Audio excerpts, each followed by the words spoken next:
Bonsoir à vous, ravi de vous retrouver à l'occasion de votre journal. Voici les titres de cette édition. Ce mardi 24 janvier est la journée mondiale de l'éducation. L'occasion de vous faire découvrir les écoles inclusives. C'est le cas de l'école de la Condamine. Elle assure une scolarisation pour tous en tenant compte de la singularité de ses élèves. Sa directrice Pascale Bellingéry sera notre invitée. Nous vous emmènerons ensuite au CHPG pour vous faire découvrir la cérémonie de présentation des vœux qui a eu lieu ce midi. Le prince Albert II y était d'ailleurs présent. Et alors qu'il est encore temps de se dire bonne année à Monaco et de se souhaiter également le meilleur, le nouvel an chinois a lui débuté ce dimanche 22 janvier. À cette occasion, Xiaoqin Wang, la vice-présidente de l'association Monaco-Chine, nous dévoilera les traditions qui entourent cet événement.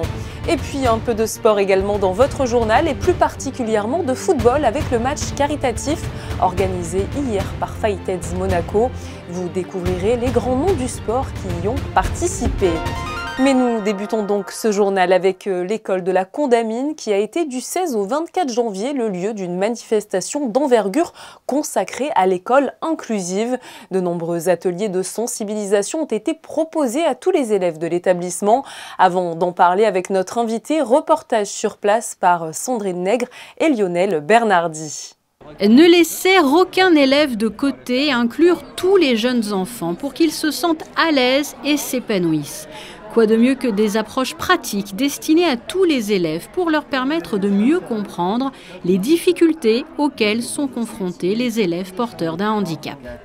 Notre but, c'est que ces enfants qui souffrent de handicap soient acceptés aussi par le personnel, les professeurs et leurs camarades. Et les camarades, je dois dire, sont pleins d'empathie et ils m'ont fait plaisir parce qu'ils se sont mis, ils ont joué le jeu, ils se sont mis à la place de ces élèves qui souffrent d'un handicap quelconque ou d'une déficience quelconque. Et quand ils ont voulu réaliser eux-mêmes les petits ateliers, ils se sont rendus compte que c'était vraiment difficile. La transmission est l'un des maîtres mots aussi de ces ateliers puisqu'une fois sensibilisés, les jeunes enfants vont à leur tour sensibiliser leurs parents, familles et amis. Avec les CP, nous avons travaillé sur la déficience auditive. Avec les CE1, nous avons travaillé sur la déficience motrice. Avec les CE2, nous avons travaillé sur la déficience visuelle. Avec les CM1, nous avons travaillé sur les troubles du spectre autistique. Et avec les CM2, nous avons travaillé sur la déficience intellectuelle et la trisomie 21. La direction de l'éducation nationale jeunesse et sport travaille vraiment de façon très précise et en collaboration parfaite avec la DASO, puisque nous avons la chance d'avoir des éducateurs spécialisés qui travaillent au sein même de cette école, l'école de la Condamine, pour assurer des interventions éducatives auprès d'un certain nombre d'élèves scolarisés en Ulysse.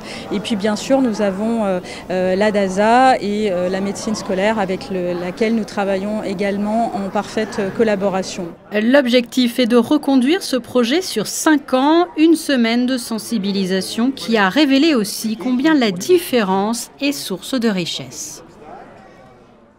Et justement, nous allons parler de la richesse, de la force d'avoir une école inclusive avec la directrice de l'école de la Condamine. Bonsoir à vous, Pascale Bellingéry.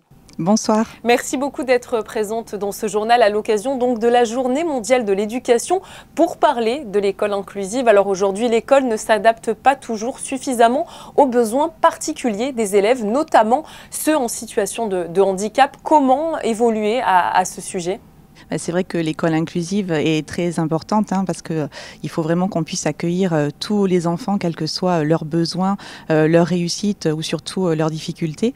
Donc cela a heureusement beaucoup évolué parce qu'on sait maintenant s'adapter aux enfants et surtout leur offrir tous les outils et toutes les aides nécessaires pour pouvoir les accueillir dans un climat serein et bienveillant et vraiment pouvoir offrir à chaque élève une chance d'être à l'école.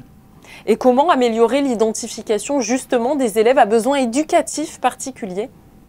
C'est vrai que ça passe tout d'abord par l'observation et les enseignants font un travail formidable en classe parce que c'est eux qui sont en première ligne et qui identifient d'abord ces élèves. Et ensuite, on a la chance d'avoir à la direction de l'éducation nationale une cellule dédiée justement aux élèves à besoins éducatifs particuliers qui nous apporte son aide au quotidien pour vraiment nous aider à mettre en place les outils adaptés et tout ce dont un élève a besoin éducatif particulier particulier a besoin pour évoluer.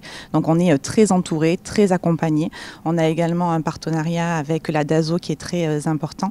Lorsqu'un élève, par exemple, a besoin de la mise à disposition d'un AVS, on échange beaucoup avec eux pour pouvoir venir en aide aux enfants. Quels sont les retours justement des enfants que vous avez? Voilà, comment se sentent-ils dans ce système éducatif? Je pense qu'ils se sentent à l'aise et puis c'est vrai que les enfants qu'on accueille dans une école primaire n'ont pas de problème avec la différence. Ils s'adaptent les uns aux autres, ils sont ensemble toute la journée, ils jouent, ils rient, ils travaillent ensemble et c'est vrai que la notion d'entraide se fait naturellement. Donc on voit nous dans les classes des enfants qui vont spontanément vers un camarade en difficulté pour apporter son soutien ou pour partager avec lui ses connaissances, ses compétences. Donc c'est vrai qu'ils sont vraiment bien intégrés et on n'a pas de souci par rapport à ça. Un mot sur les parents dans tout ça qui eux aussi veulent que leurs enfants évoluent au mieux au sein d'un système éducatif. Je suppose qu'ils sont soulagés avec les écoles inclusives. Oui, tout à fait. Les parents sont très reconnaissants du travail qui est fait et surtout ils sont contents de voir que leur enfant évolue dans un milieu traditionnel et qu'ils sont très bien acceptés. Ils sont inclus dans l'école. Il n'y a aucun problème avec ça et c'est vrai que pour les parents c'est vraiment très très important et je pense que ça permet qu'on les accompagne au mieux et qu'on puisse les aider par rapport aux difficultés qu'ils peuvent avoir eux aussi au quotidien. Donc le travail avec les parents est vraiment essentiel. Chacun peut, c'est vrai, contribuer à rendre l'école plus inclusive, en parler et normaliser ce type d'école, c'est vrai, en font partie. Et justement, cela passe aussi par les ateliers proposés au cours de cette semaine de l'école inclusive. Oui, tout à fait. On a vraiment souhaité mettre en place ces ateliers de sensibilisation pour que les enfants de l'école découvrent les différents types de handicap et puissent essayer d'améliorer leur attitude et leur comportement face aux personnes en situation de handicap. Et je pense vraiment que le pari est réussi parce que les échanges qu'ils ont pu avoir avec ces personnes ont été très riches. Ça a vraiment été une aventure humaine formidable. Ils ont pu également voir à quelles difficultés elles étaient confrontées au quotidien et cela va permettre de pouvoir les aider dans le futur. Donc le but c'est vraiment que cette semaine puisse perdurer au moins sur 5 années pour qu'un élève qui est rentré chez nous en CP cette année puisse à la fin de son CM2 avoir abordé tous les types de handicap. Merci beaucoup à vous Pascale Bélingéry pour votre témoignage autour de l'école inclusive. Merci à vous. En ce 24 janvier, il est encore temps de se souhaiter une bonne année et plus largement de présenter ses vœux. Ça a été le cas ce midi au centre hospitalier Princesse Grace. Une cérémonie en présence du prince Albert II. Reportage de Fabien Bonilla et de Lionel Bernardi. Le centre hospitalier Princesse Grace, c'est 2660 agents, 250 médecins et 105 élèves. Le CHPG a accueilli en 2022, 82 000 patients, dont 20 000 nouveaux patients. Les services d'urgence et urgence pédiatrique ont enregistré 45 000 passages et l'établissement près de 170 000 consultations. Voilà pour les chiffres. La dernière cérémonie des vœux du directeur au personnel du CHPG date de janvier 2020. Il s'est écoulé 3 ans depuis. Il s'en est passé des événements dont bien sûr la pandémie, mais pas que. On a eu un soutien des donateurs extraordinaire pendant la Covid. On avait déjà des donateurs avant, mais là, ça a vraiment pris de l'ampleur. Ça nous a permis d'investir beaucoup dans notre plateau technique. Donc 2 robots chirurgicaux, un plateau de cardiologie interventionnelle, un IFU. Un IFU étant un équipement en France, il n'y a que au CHU de Bordeaux qu'il existe. L'autre chose, c'est le volet social. La crise Covid a révélé aux yeux du monde que les professionnels de santé sont importants. Nous en sommes désormais ravis. Néanmoins, il y a eu des revalorisations qui ont été faites, donc un peu plus concrètes. Et à Monaco, ces revalorisations ont pris beaucoup plus d'ampleur. On ne s'est pas contenté de copier le dispositif voisin, on a créé le nôtre. Donc on a créé le nôtre avec les syndicats, le syndicat des PH, les syndicats des représentants du personnel non médical, avec le gouvernement princier. Et ça a mené à la création d'un corpus complet de règles qui sont différentes de celles de la France et qui visent à pérenniser l'attractivité de l'hôpital. Le CHPG s'est engagé dans la transformation de son offre de soins au profit de filières par pathologie. L'objectif étant un accès aux soins personnalisés et des diagnostics plus précis, comme il y a quelque temps avec la création d'un Prostate Center ou d'un Pelvic Center. Et dans les projets, d'autres filières sont à prévoir. Alors on va poursuivre la création de filières de soins par pathologie. Cette année, on s'attaque à l'endométriose. on s'attaque aux AIT et aux troubles rachidiens. Du côté des plateaux techniques, on va stabiliser quelque peu nos investissements, mais on a encore pas mal de choses en attente. Et puis là, c'est surtout l'entrée dans le nouvel hôpital, puisqu'on doit y entrer fin 2025, donc dans moins de 3 ans. Donc ça va beaucoup mobiliser les équipes, c'est certain. Il va falloir recalibrer l'ensemble des unités. On a décidé de tout ça en 2012, aujourd'hui on est en 2026, les besoins ne sont absolument plus les mêmes et la médecine a changé. En termes d'enquête de satisfaction, 90% des patients du CHPG recommandent ce centre hospitalier à leurs proches et 94% évaluent leur séjour par une note supérieure à 8 sur 10. Pour finir, lors de cette cérémonie de vœux, le prince Albert II a tenu à rendre hommage à l'ensemble du personnel du centre hospitalier Princesse Grace pour son professionnalisme. Le CHPG qui a dû tenir bon face aux différentes vagues épidémiques vécues en principauté. Et aujourd'hui, 3 ans après son arrivée, la Covid-19 ne cesse de reculer. Le taux d'incidence à Monaco a encore baissé. Il est désormais de 43 contre 64 la semaine précédente. Et puis nous l'avons appris en fin d'après-midi, le prince Albert II vient d'être testé positif à la Covid-19. Il est asymptomatique et son état de santé ne présente donc aucune inquiétude. Il travaille à distance en liaison permanente avec les membres de son cabinet. Sa période d'isolement s'adaptera aux règles sanitaires en vigueur. Stéphane Valéry a été désigné nouveau président délégué de la Société des Bains de Mer. Comme celui-ci l'avait annoncé lors des vœux présentés aux équipes de la SMEG, le mandat de Jean-Luc Biamonti a pris fin à l'issue du conseil d'administration qui s'est tenu aujourd'hui. Stéphane Valéry, administrateur, lui succède à compter de ce jour en tant que président, donc délégué désigné par le conseil d'administration. Pour la 9e année consécutive, les étudiants du campus Moyen-Orient Méditerranée de Sciences Po Paris à Menton ont assisté à la traditionnelle école d'hiver, un événement proposé par la direction de la coopération internationale. Alors, en quoi cela consiste? Les éléments de réponse avec Christine Datomel sur des images de Sylvain Péroumal.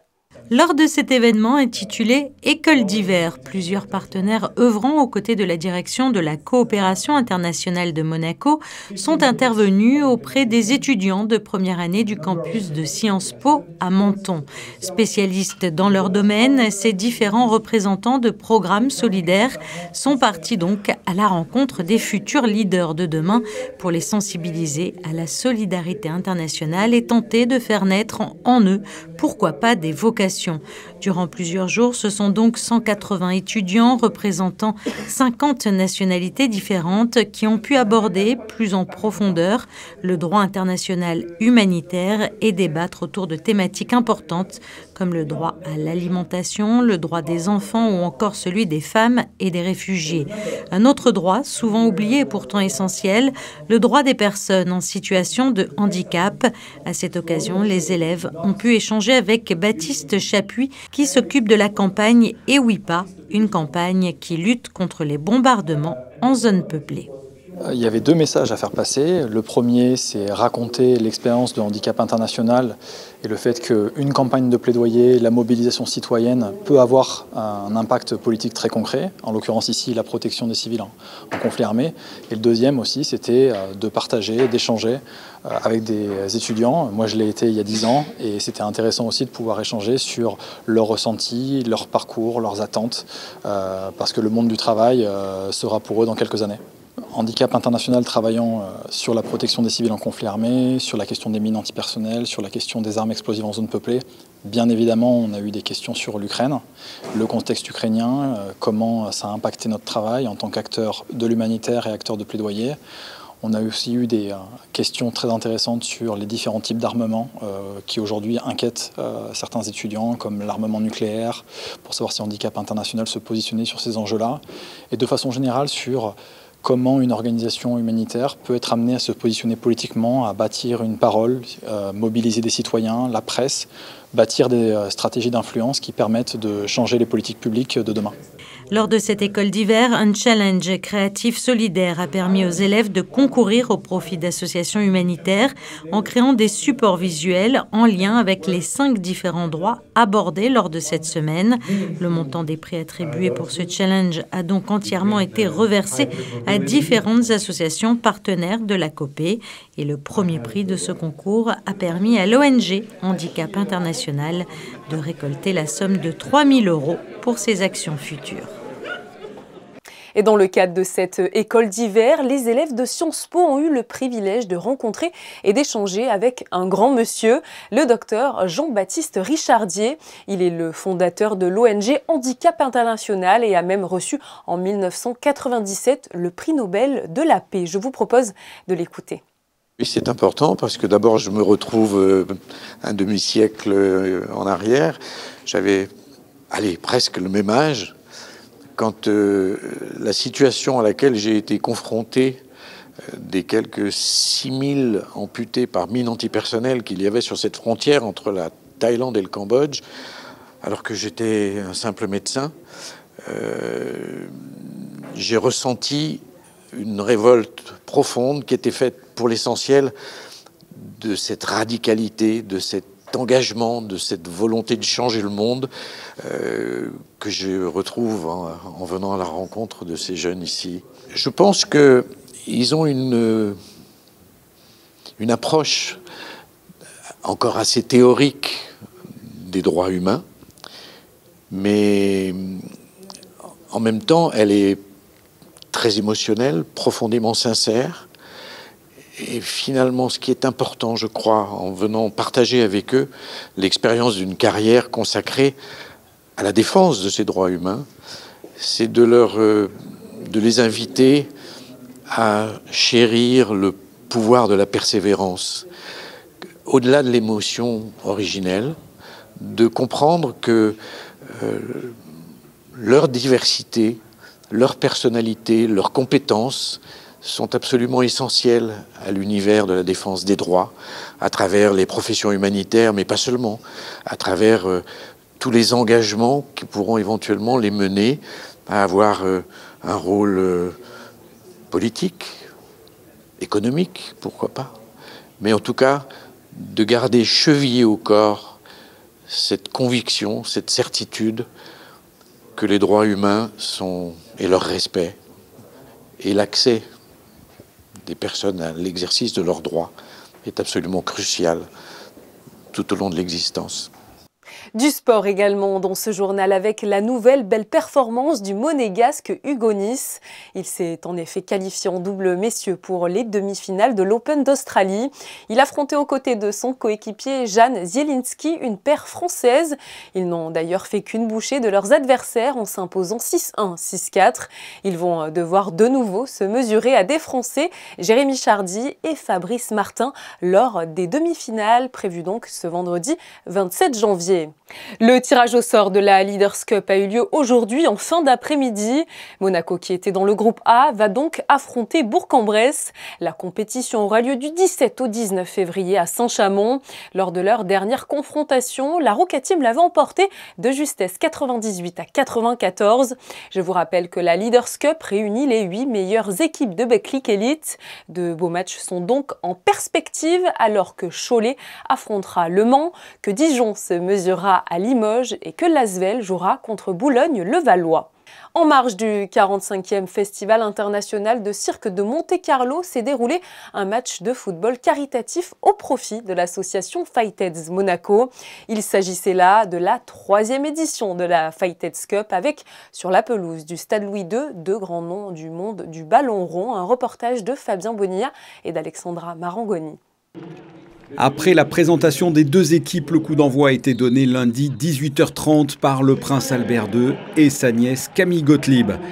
C'est parti pour 2 mi-temps de folie avec de véritables stars sur le terrain. D'un côté en rouge et blanc, les Barbadjians du prince Albert II, coachés par Jean Tigana.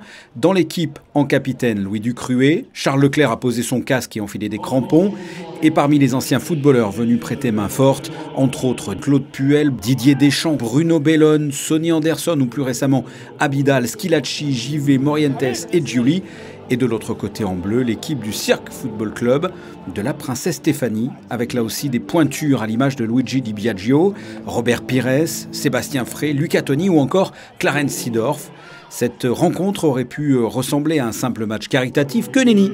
Il y avait un véritable enjeu. L'équipe du Prince a une double revanche à prendre. Sur les 2 éditions depuis sa création, les Barbadians n'ont jamais remporté le trophée de la Fighters Cup. De plus, l'équipe du cirque met la pression d'entrée de jeu, et cela tout au long de la première mi-temps. Il faudra attendre la fin de cette première période pour que Didier Deschamps remette à Dos Santos sur l'aile gauche, qui, centré Sonny Anderson, inscrit le premier but de la tête. L'équipe de la princesse Stéphanie répond du tac au tac à peine une minute plus tard sur un long centre de Di Biagio. Seedorf shoot sur le poteau, ça revient dans les pieds de Pires bien placé. Le gardien est battu, 1 partout à la mi-temps. Si la première partie de cette rencontre a été dominée par le Cirque FC, la deuxième partie est en faveur des Barbadians. Avec l'Echo qui récupère le ballon avant qu'il n'aille en touche, le Croate centre sur la tête plongeante de Morientes, l'équipe du Prince mène 2-1. 2 minutes plus tard, Morientes dans sa surface voit Cheventon en pleine accélération, une passe à l'aile droite et Ludovic Giuli vient enfoncer le clou, 3-1. Même si Clarence Seedorf réduit l'écart, à la toute fin, les Barbadians l'emportent 3-2. L'équipe du Prince peut soulever la coupe pour la première fois et obtenir ainsi une belle revanche. On est des compétiteurs, même si ça fait un moment qu'on a raccroché les crampons. On avait à cœur de faire une bonne prestation, de ramener le trophée à la maison. Et en tout cas, on a pris du plaisir. Ça fait plaisir de vous revoir ici. Qu'est-ce que ça vous a fait de fouler un peu cette pelouse ? Un réel plaisir, c'est vrai, comme vous l'avez dit, on est toujours content de revenir sur ce pelouse, en plus avec des gens qu'on apprécie, une belle fête, une belle cause. En fait, on commence toujours par se dire bon, allez, ça va être tranquille, on va pas trop courir, et puis après, au fur et à mesure, bon, ça commence à aller un peu plus vite, ça commence à avoir des dribbles, après il y a un but, après il faut égaliser. Et puis bon, au final, celui qui perd comme moi, bon, on n'est pas très content, quoi. Mais bon, on reste des compétiteurs quand même, oui, on joue pour le plaisir, mais si on peut gagner. Pour la bonne cause, mais on reste compétiteur et on veut toujours gagner quoi qu'il arrive, surtout quand il y a un joli trophée comme celui de ce soir. Ouais. Elle est belle cette revanche, non ? Elle est très très belle, avec un beau score en plus, il y a eu des buts, donc c'était un super match avec une super ambiance sur le terrain comme dans les tribunes, donc très content de cette rencontre. On en avait parlé, ça va chambrer là maintenant ? Ah oui, ça va chambrer, on l'avait déjà vu sur la remise du trophée, ça a commencé à chambrer, et ce soir et dans les jours qui vont suivre par message avec les autres joueurs, ça va chambrer un petit peu. Ça va chambrer. J'ai chambré pendant 2 ans, donc là je suis obligé, je vais en prendre plein la tête toute la soirée, mais ça fait partie du jeu, c'est normal. Bon courage. Ah ben écoutez, j'ai de l'aspirine, c'est bon. De l'aspirine, effectivement, ça peut toujours servir après un bon match de football. La soirée de prière œcuménique du cirque sous le chapiteau de Fontvieille a fait son grand retour hier soir.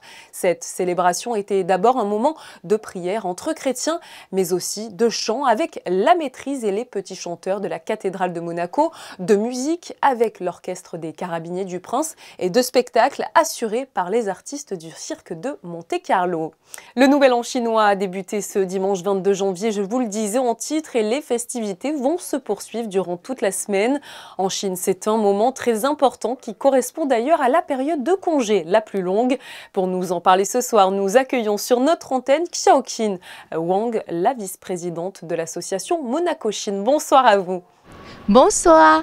Alors pour commencer, première question, déjà en quoi le Nouvel An chinois est différent de notre Nouvel An à nous? Le Nouvel An chinois est appelé aussi la fête du printemps. C'est le premier jour du premier mois d'après le calendrier lunaire. D'ailleurs, pourquoi la date du Nouvel An chinois change tous les ans? Parce que le calendrier lunaire change également. C'est pour ça la date du Nouvel An chinois en généralement entre le 19 janvier et le 25 février. Chaque année, le calendrier lunaire, on en a parlé, est nommé d'après l'un des 12 animaux du zodiaque chinois. Cette année, c'est le lapin. Qu'est-ce que cela signifie? Il est vrai qu'il y a 12 animaux qui font partie des animaux zodiaques chinois. Les animaux zodiaques chinois, à l'origine, c'était l'empereur de Jade qui voulait sélectionner 12 animaux qui font partie de sa garde rapprochée. Donc il a envoyé un immortel par terre pour sélectionner 12 animaux en faisant une course par la porte céleste.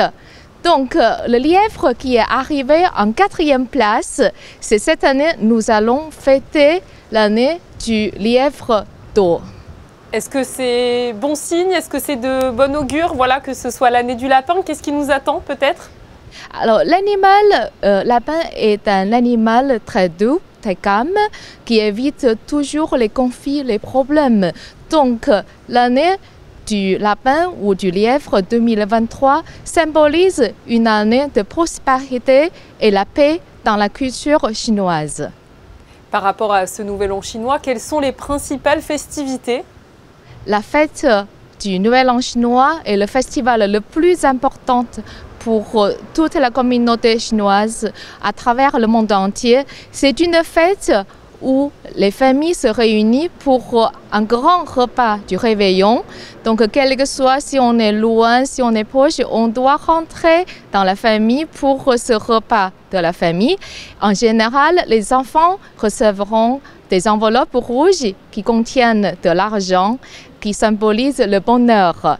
Et les gens qui lancent des pétards pour chasser les mauvais esprits. Et on s'habille en rouge aussi, qui nous protège et qui porte le bonheur. En France, les repas de fête se font autour des huîtres, de la dinde, de la truffe. Mais alors, que mange-t-on pour le Nouvel An chinois? En fait, les repas sont très différents. Par exemple, dans le nord, les gens aiment beaucoup manger des raviolis. Dans le sud, les gens préfèrent des repas sucrés plutôt. Mais partout en Chine, tout le monde mange un plat commun, c'est le poisson. Parce que la prononciation du poisson, c'est U, qui est homophone que le signe surplus. Ça veut dire que de la prospérité pour la nouvelle année. À Monaco, le Nouvel An chinois va être célébré ce soir. Qu'est-ce qui est prévu, Xiaoqin? Pour ce soir, on a prévu une danse du dragon devant l'hôtel Hermitage. Il y aura aussi des danses et des chansons traditionnelles chinoises. Il y a également un défilé de mode. Donc, on va fêter ça autour d'un repas organisé, proposé par des chefs renommés de la SPM. Merci beaucoup à vous, Xiaoqin Wang, pour votre présence sur Monaco Info et nous vous souhaitons évidemment une très belle année sous le signe du lièvre. Merci à vous. Je vous souhaite une très bonne année. Donc en chinois, on dit « Gong xi fa cai, tu lian da ji ». Ça veut dire que plein de succès et bonheur. Hier soir, l'association monégasque pour la connaissance des arts a organisé une conférence dans le cadre du centenaire de la naissance du comédien Gérard Philipe. C'est Geneviève Winter qui a animé cet événement. Elle a en effet réalisé un ouvrage sur la vie de l'artiste, l'occasion de revenir largement sur la carrière singulière de Gérard Philipe. Malgré sa mort brutale à 36 ans, il joua 19 rôles au théâtre et dans plus de 30 films différents. Le prochain événement de l'AMCA sera le mardi 7 mars à 20h au Théâtre des Variétés avec la projection du film Ziara en présence de la cinéaste Simone Bitton. Paru en janvier 2022, la bande dessinée Dévota rend hommage à la sainte patronne de la principauté. Cet ouvrage vendu à plusieurs milliers d'exemplaires rencontre un franc succès et les fonds récoltés grâce à la vente de cette BD ont permis de remettre un chèque de 13 000 € à la Société Saint-Vincent de Paul de Monaco, connue pour ses actions au quotidien en faveur de personnes en situation de précarité. À quelques jours des festivités de la Sainte Dévote, ce bel élan de solidarité rappelle les valeurs de charité, de proximité et de fraternité. Les célébrations auront d'ailleurs lieu les 26 et 27 janvier prochains. Demain, nous recevrons à cette occasion Jean-Christophe Janson, l'abbé de l'église Sainte-Dévote. Christinda Thomel fait le point tout de suite sur vos prévisions météo pour demain. Bonsoir à vous, Christinda. Bonsoir Julia, oui mercredi quelques passages nuageux sont prévus, la journée parfois ensoleillée, parfois vaporeuse, de temps à autre des rafales de vent traverseront la principauté. Du côté du thermomètre, comptez 7 degrés pour les minimales et 12 degrés pour les maximales. Le soleil se lèvera à 7h52 et se couchera à 17h32. Demain, nous fêterons les Anani. Ce soir, je vous propose de vous laisser sur des photos signées Michael Alesi. Il était en effet présent hier soir à l'occasion de la Fighteds Cup pour immortaliser certains visages et certaines actions. C'est tout pour aujourd'hui. Merci de nous être fidèles chaque soir sur Monaco Info. Je vous retrouve demain pour un nouveau journal riche en actualités. Belle soirée à vous.